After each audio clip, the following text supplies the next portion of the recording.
Bonjour, bonjour, je vous retrouve aujourd'hui pour une nouvelle édition des découvertes et favoris beauté et ce sera celle du mois d'avril 2016. Vous allez sûrement reconnaître beaucoup de produits dans cette sélection puisque soit j'en ai parlé sur le blog mais dernièrement j'en ai beaucoup parlé aussi sur YouTube. J'ai fait plusieurs vidéos sur différents thèmes, il y a quelques produits qui vont revenir sur le plateau ici.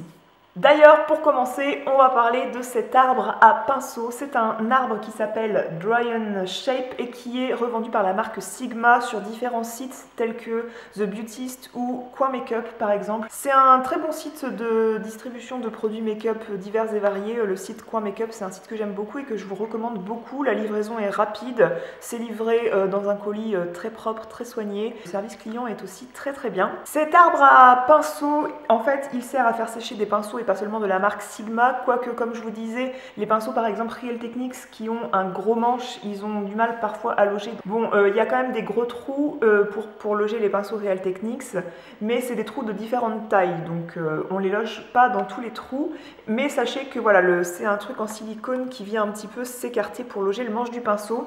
J'aime beaucoup aussi le système de brush guard qui est ici, puisque par exemple là j'ai un pinceau Sigma, je viens le passer là-dedans et ensuite je viens l'encastrer dans un petit emplacement ici et s'il était mouillé, là c'est pas le cas, le fait de le passer là-dedans, eh bien ça permettrait de le faire sécher en laissant les poils bien en place. Ils vont sécher la tête en bas et du coup ils vont sécher plus vite, donc vous pouvez réutiliser vos pinceaux bien plus rapidement après lavage, donc ça c'est hyper pratique. Ça prolonge la durée de vie des pinceaux parce que l'eau vient pas s'incruster dans les férules des pinceaux, ce qui est pas très hygiénique comme concept de séchage. Et vous êtes plusieurs à m'avoir dit que vous trouviez ça encombrant, mais sachez que vous pouvez facilement le démonter et du coup vous pouvez le ranger à plat dans un tiroir en kit.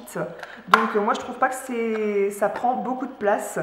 De plus, je trouve ça pratique parce que vous pouvez acheter des arbres dits de différents types. Il y a des arbres qui permettent de faire sécher uniquement des pinceaux pour le teint et uniquement des pinceaux pour les yeux. Celui-ci il fait les deux. Et vous pouvez, par exemple, là j'ai un autre trou, je pourrais l'empiler sur un autre arbre, donc c'est assez pratique. De nouveau, pour faciliter le lavage des pinceaux, j'ai investi dans ce gant Sigma dont je vous ai parlé dans la même vidéo dans laquelle je parlais de l'arbre à pinceau. Vraiment, Sigma, ils sortent des choses pas mal pour faciliter le lavage des pinceaux. Ces coins-là, c'est censé laver en profondeur. Ici, vous êtes censé laver les pinceaux en profondeur, mais plus les petits pinceaux, par exemple, pour les yeux. Et ici, vous êtes censé rincer votre pinceau. Et bien ces petits reliefs, ça vient bien gratter le maquillage qui peut se trouver sur les fibres du pinceau, ça vient bien gratter également le produit qu'on a utilisé pour laver son pinceau et du coup on le lave plus vite, on désincruste le fond de teint par exemple d'un pinceau beaucoup plus vite et on le rince beaucoup plus vite. Et en plus vous pouvez l'utiliser des deux mains puisque vous voyez il y a deux emplacements pour le pouce. Donc pour rester dans le thème du lavage des pinceaux, je voulais vous parler d'un produit qui n'est pas un favori mais plutôt un flop, enfin pas un flop, c'est un produit dont je suis un peu déçue parce que j'ai investi dans le Blender Cleanser en version liquide. Je vous avais parlé du Blender Cleanser dans sa version solide, sauf qu'il est indisponible sur de nombreux sites et je n'arrive plus à me le procurer alors que j'ai fini cette petite savonnette. Donc j'ai souhaité investir là-dedans, sauf que c'est quelque chose qui est sous un format où vous appuyez là-dessus pour faire sortir du produit et je trouve ça pas du tout pratique comme emballage. Je préférerais que ce soit un tube totalement classique que je verse sur mon gant et sur mes pinceaux. Ça, on est presque obligé d'y mettre les mains pour appuyer, donc c'est pas du tout pratique. Moi, c'est ce que je souhaite pas. Je souhaite préserver mes mains de ce produit qui peut être agressif. C'est un produit pour nettoyer les pinceaux et pas pour nettoyer les mains. Ça nettoie bien les pinceaux. Le produit en lui-même, la formulation est très bien pour venir désincruster les poils de tout produit de maquillage. Mais ce packaging-là, c'est une catastrophe à utiliser, je trouve. Je sais pas ce qu'il leur a pris chez Beauty Blender pour sortir ça. On va passer aux produits de soins et je voulais vous parler d'un masque tissu de la marque Sephora qui est le masque aux algues, qui est purifiant et détoxifiant. Je voulais vous parler de celui-ci parce que c'est un des seuls que j'ai trouvé efficace. J'ai testé un peu tous les masques, en fait ils font différentes couleurs pour différentes utilités. Donc il y a un masque qui est hydratant, il y a un masque qui va être purifiant. Celui-ci il est purifiant et détoxifiant dans le sens où je crois qu'il est censé un petit peu exfolier, enfin c'est pas qu'il exfolie mais il aide à éliminer les impuretés. J'ai trouvé en utilisant ce masque que vraiment mon teint était clarifié, que la peau était hyper douce.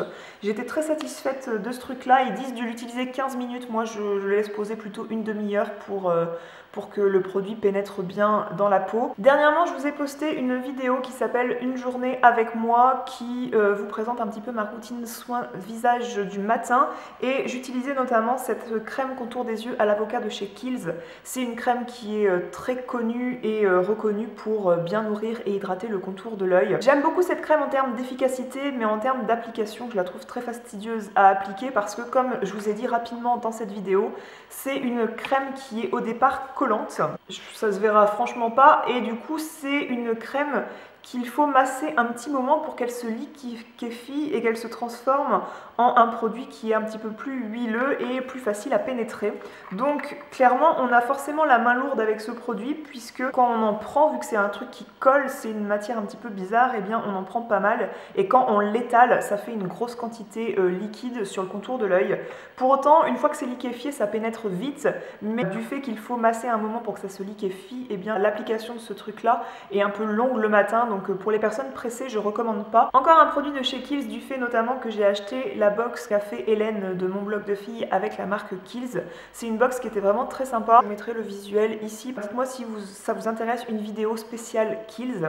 Et dans sa box, il y avait notamment cette crème qui est la Ultra Facial Cream, qui est une crème qui a été testée sur des personnes qui étaient au Groenland pour voir si cette crème était vraiment bien hydratante pour résister au froid. Là, on arrive dans une période où il ne fait pas très froid, mais pour autant, le soleil aussi peut venir déshydrater un petit peu la peau. Et c'est une crème que j'aime beaucoup, je l'apprécie vraiment énormément parce qu'elle pénètre vite. Elle est bien enveloppante et surtout, elle ne vient pas regresser la peau. Elle convient tout à fait à la peau mixte que j'ai moi, c'est-à-dire que sur la zone T, elle ne me fait pas briller plus vite dans la journée. C'est une crème qui est bien confortable à appliquer et surtout, elle n'a pas d'odeur. Elle a l'odeur des ingrédients en fait, et comme beaucoup de produits de la marque Kiehl's d'ailleurs, ils ne rajoutent pas des parfums un petit peu inutiles. Et ouais, c'est une crème que j'aime beaucoup, qui est efficace, agréable à utiliser. Ensuite, on va passer à un produit Nuxe. Il s'agit du produit Nuxe Detox dans la gamme Nuxellence. C'est un soin anti-âge, rechargeur jeunesse et détoxifiant. C'est un peu le côté détoxifiant qui m'avait intéressé, qui m'avait intrigué parce que dans le côté détoxifiant, je comprends moi que ça va un petit peu supprimer les impuretés également. J'avais pas investi dans ce produit quand il était sorti, ça c'est pas une nouveauté de chez Nuxe, c'est un produit qui existe depuis plus d'un an je pense. C'est un produit qui a obtenu 10 brevets, donc du coup il m'intriguait encore davantage.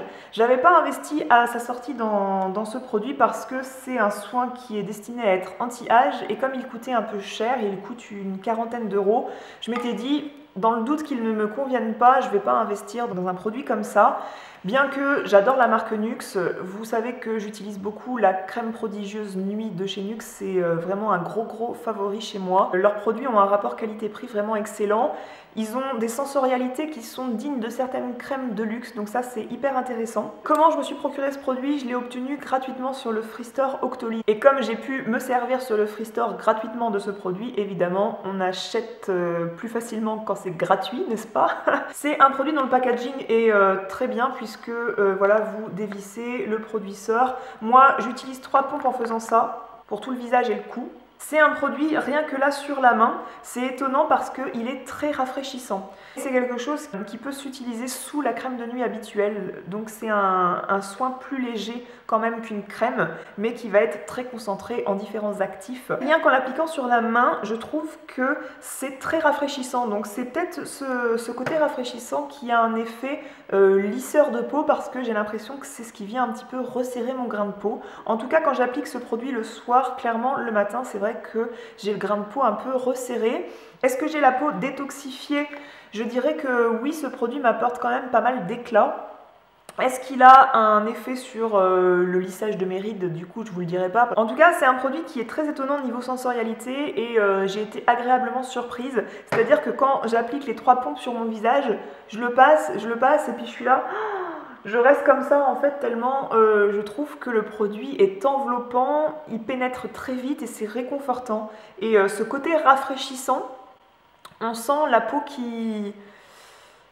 Voilà, la peau qui réagit au produit et le grain de peau qui se resserre, je sais pas comment dire. J'ai plus de crème de nuit en ce moment, donc j'utilise que ça le soir sans crème de nuit par-dessus et clairement ça suffit. Je vous recommande un peu moins ce produit si vous n'aimez pas quand les produits de soins sentent le parfum. Clairement c'est un produit de soin qui a quand même pas mal d'odeur et pour autant c'est un parfum qui rappelle quand même une odeur végétale, donc ça reste beaucoup plus tolérable de ce fait-là, enfin en tout cas à mon goût.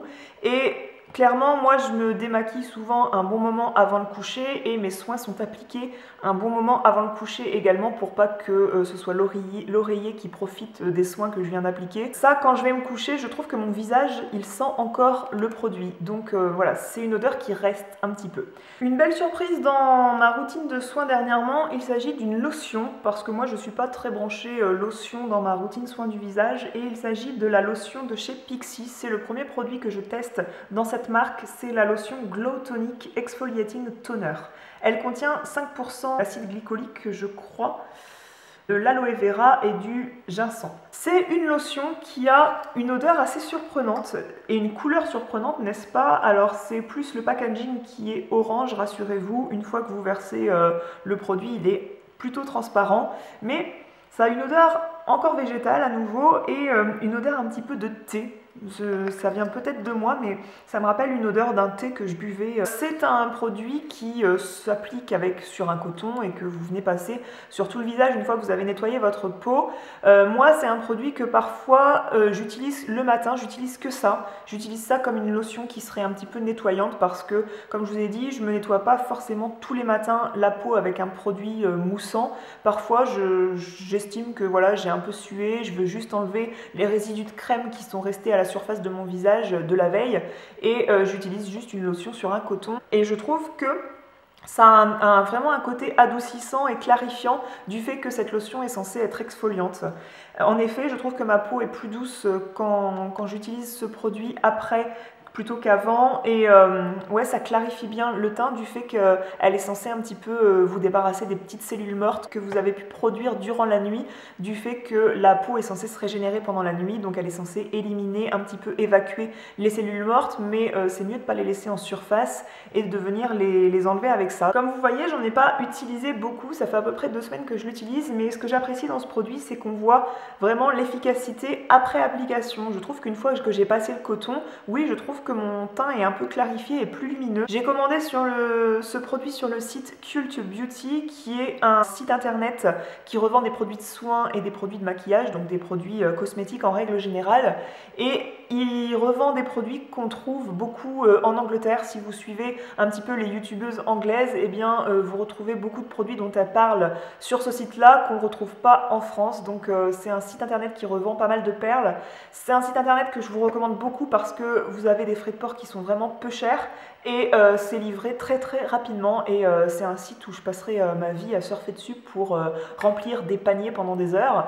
C'en est fini avec les produits de soins, on va passer ensuite au maquillage et je vous cite absolument ce Fingertip qui est le nouveau liner de chez Sephora qui, comme son nom l'indique, se met sur le bout du doigt pour l'appliquer et c'est une mine un petit peu sous forme de feutre et le produit de liner est contenu dans ce petit réservoir. Je vous ai fait une vidéo où je vous montre ce produit en action, mes premières impressions sur ce produit. Donc moi j'ai la couleur bleue, mais c'est clair que dès le début du mois de mai je vais investir dans la couleur noire parce que j'adore ce liner et je le trouve hyper facile à appliquer et je trouve en effet que le fait que le bout de la mine soit près du doigt, ça facilite quand même l'application parce qu'on n'est pas encombré par un manche de crayon ou un manche de pinceau. Second produit de maquillage que j'ai ressorti un petit peu de mes tiroirs que j'avais depuis un moment, c'est le Multi Blush de chez Clarins. Un blush qui est fourni en tout petit comme ça. Au début j'appréciais pas trop ce blush parce que je trouvais mes pinceaux trop gros pour passer dedans, je sais pas, je trouvais le format un peu trop petit ou trop rectangulaire, trop allongé, je trouvais pas ça facile à prélever. C'est un blush qui est crème, mais qui a une formulation très étonnante parce que à peine prélevé sur la peau, il se transforme tout de suite en poudre. C'est un blush crème qui est très lumineux, je le porte aujourd'hui. Donc moi j'ai la couleur rose qui s'appelle Rosewood, la numéro 4. C'est un rose boisé qu'on préférera peut-être porter pour certaines pendant l'hiver. Je sais pas si c'est que le fait que ce soit un blush crème, je sais pas si c'est cette formulation étonnante, mais il a un résultat très lumineux sur le visage. Donc c'est pour ça que je l'aime beaucoup et que quand je l'ai ressorti, eh bien je n'ai pas arrêté de le porter dernièrement. Et surtout, j'ai découvert une nouvelle application pour qu'il ait un meilleur résultat, c'est-à-dire que je l'applique au doigt. Voilà, tout simplement. Je viens prélever de la matière sur mon doigt. Je passe pas mal jusqu'à sentir vraiment, parce que ça a tendance à sécher en fait en surface. Et du coup, quand on passe le doigt une seule fois dedans, eh bien on n'a que la matière sèche, alors qu'il faut revenir chauffer la matière pour qu'on ait cette texture de crème sous le doigt. Et je viens tapoter en fait au niveau des pommettes et je viens l'étaler au doigt, toujours un petit peu en tapotant. Ça s'applique très bien comme ça. Au pire, j'ai le stippling brush parfois pour venir un petit peu mieux estomper la chose. Deux rouges à lèvres que j'ai déjà cités dans ma vidéo Spring Lipsticks, donc mes rouges à lèvres favoris pour le printemps 2016. C'est des rouges à lèvres que j'avais cités aussi puisque ça faisait partie pour certains de nouveautés. Pour autant, je vous avais déjà fait une vidéo rouge à lèvres favoris pour le printemps. C'est des rouges à lèvres que j'ai toujours dans les tiroirs et que je ressors encore pour ce printemps 2016. Mais autant vous sortir des choses un petit peu nouvelles et des choses que vous pouvez retrouver. Parce que en l'occurrence, j'ai aussi ce rouge à lèvres numéro 602 beige rosé Color Sensational de la marque Maybelline que j'utilise beaucoup. Et même si je ne l'ai pas cité dans ma vidéo Spring Lipsticks, c'est un rouge à lèvres que j'ai beaucoup utilisé dernièrement parce que c'est un rouge à lèvres nude, mais nude un petit peu nacré, qui est assez pigmenté et qui a une tenue plutôt correcte. Et vous avez ces deux-là dont je ne vais pas parler très longuement parce que je vous invite à regarder la vidéo que j'ai faite sur mes rouges à lèvres pour le printemps. Vous avez un Chubby Stick intense dans la couleur Roomiest Rose. C'est un rouge à lèvres sous forme de jumbo, de crayon comme ça, avec une mine qui se dévisse. Un rose qui est très froid, qui est lumineux et surtout c'est Chubby Stick. Comme son nom l'indique, c'est très fondant, c'est crémeux, c'est confortable à utiliser. Texture que je valide totalement et sensorialité également, c'est les rouges voluptés Shine, les Oil in Stick, c'est un orange pur. Je trouve que ça rafraîchit pas mal le reste du maquillage. Vous pouvez faire quelque chose de très simple sur les yeux, sur le teint. Vous mettez ça c'est très rafraîchissant comme couleur, c'est très vitaminé. Le rouge à lèvres que je porte aujourd'hui, c'est un corail un petit peu orangé. C'est un rouge à lèvres dans la gamme Dior Addict Lipsticks, c'est le numéro 643 que vous avez déjà vu dans un article sur mon blog, je pense. J'aime beaucoup le packaging, voilà, packaging Dior, très sympa. Encore une fois, ce sont des rouges à lèvres très fondants. Ceux-ci ont une très très bonne tenue, je trouve. Et celui-ci, je trouve que c'est un corail orangé qui est très sympa à porter. Avec un peu n'importe quel type de blush. C'est une teinte que je ne retrouve pas partout, surtout ce corail un peu brique. C'est une couleur que je trouve très sympathique. Dans cette vidéo, une journée avec moi, dans laquelle je me maquillais devant vous, j'utilisais également ce petit produit qui est une crème de camouflage de couleur verte pour venir camoufler les rougeurs. Et en effet, vu que le vert est complémentaire du rouge, eh bien ça vient bien dissimuler les rougeurs que vous pouvez avoir sur la peau. Donc quand j'ai le temps, j'aime bien appliquer ce truc-là. Un produit qui est agréable à appliquer aussi parce que c'est une matière crémeuse d'une texture qui se fond bien dans la peau. Un mascara dont je vous ai parlé dans ma vidéo sur le fingertip, je vous en ai vraiment parlé très rapidement en vous disant que je n'étais pas ultra convaincue. C'est le mascara de chez Marc Jacobs, le Noir Velvet. Je suis toujours pas ultra convaincue dans le sens où pour moi, contrairement à ce qu'on en a dit, c'est pas le mascara du siècle.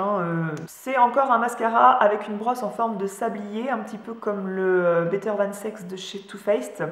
En tout cas, c'est un mascara qui va être très noir, c'est pour ça qu'il plaît beaucoup. Je trouve qu'il faut l'essuyer un petit peu avant de l'utiliser. On essuie la brosse sur un mouchoir afin que ça fasse pas des paquets. Il fait du volume, mais il fait quand même des gros cils.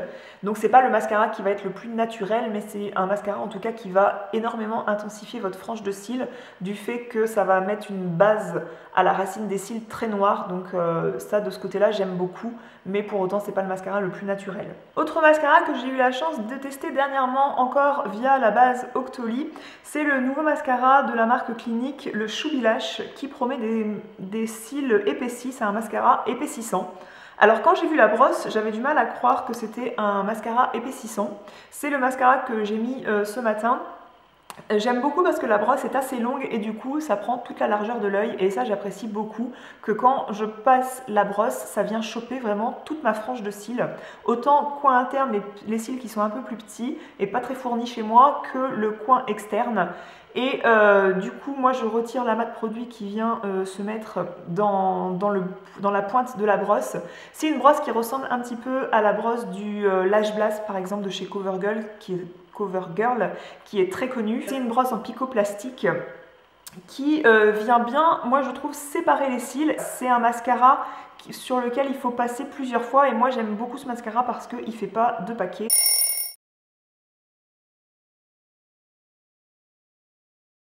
Je vais donc vous laisser avec ces mascaras, avec ces autres produits. Je vous invite à me dire sur le blog en commentaire si vous avez testé ces produits, si vous les avez aimés, si vous souhaitez investir bientôt pour les tester. Et je vous dis à très bientôt pour une autre vidéo. Je vous rejoins dans la zone de commentaires pour répondre à vos questions si vous en avez. Peut-être que j'ai loupé des choses dans ce que je voulais dire sur tous ces produits. Auquel cas, n'hésitez pas à me poser toutes les questions qui vous turlupinent en commentaire sous le blog. Et je vous retrouve là-bas et je vous fais des gros bisous. Ciao!